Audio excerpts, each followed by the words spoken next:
Pau. Ngayon, natanggal mo na yung para, magbibigay ka ng Tourist. confirmatory threat. Mm. Pagbigay mo lang, sinabi ko na air enters, pumasok, CPR. sabihin mo, wala na obstruction. Tapos, sabihin mo ngayon, okay, victim, wala pa rin pulso, wala pa rin paghinga. Ang gagawin mo, CCR. Balik ka ulit dito sa umpisa. Kuha nyo? Yes. Lupuin mo ngayon yan. Doon ka na concentrate sa CPR. Oo. Kasi ito, pinasok na dito. Wala nang chest compression. Dati kasi yan, nandito sa breaking. Nandito yan. Kuha nyo? Wala nang chest compression. Nakuha? Depende pa rin sa case yung bukas. May tanong pa, may tanong? May tanong? Ano yun, ano yun, ano yun? Picture na? Picture na? Ha? Oh, may malinaw na. May tanong pa?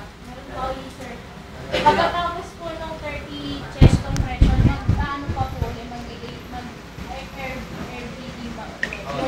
Yung 1 to 1,000 Diba, 30 chest compression. Dito na naman tayo.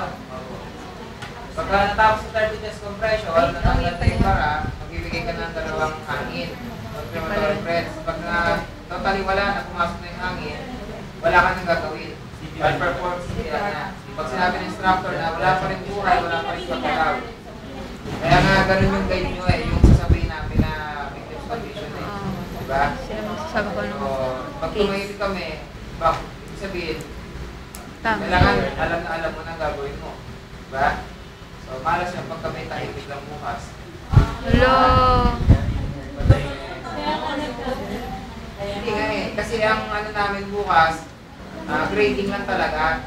Kasi once na nagbigay ng mga guide, mga hint, mga clue, parang given na namin sa inyo examination. Kaya nga exam eh, dapat on your own, hindi kami tutulong sa inyo. Diba? Eh, ang nangyayari kasi sa mga instructor, napansin namin, sila parang nagle-lecture pa sa inyo. Kuha nyo? Yes, sir. Sa mga history ng mga river, ganyan nangyayari sa amin. On the spot na, examination day na, para kami bumabalik ng lecture. One-on-one na like, ano gagawin mo, ano yan. Dapat grade lang kami ng grade. Nakatingin kami sa ginagawa nyo. Kuha nyo? Ha? Depende sa trip namin bukas. Kung malamig ang ulo namin bukas, si Ma'am Angel. Third question is, sir. Pero sir, kayo pa rin po bahala dun sa victim's condition. Oo, kami bahala. Kung sino kayo bahala, katahimik kami. Gawa kami ng sarili namin case, sir. Kunyari tahimik na rin, depende na lang sa amin kung Anong Basta case? tama ang nakikita namin ginagawa nyo. Pag mali, doon kami magsasalita. Okay. Magre-react kami sa mga ginagawa nyo. Dawa, Wala sulatan mo lang ng sequence. Wala, perfect mo lahat. Magko-comment pa rin kami kung may mali kang ginawa. yun yung sabi ko, bawal lang siya. Automatic na siya namin siya gagawin or depende pa rin sa sasabihin. Kasi may tanis pag tahimik kayo. Mamaya, relax muna kayo mamaya. May demo pa, may demo. May demo pa. Okay, impan.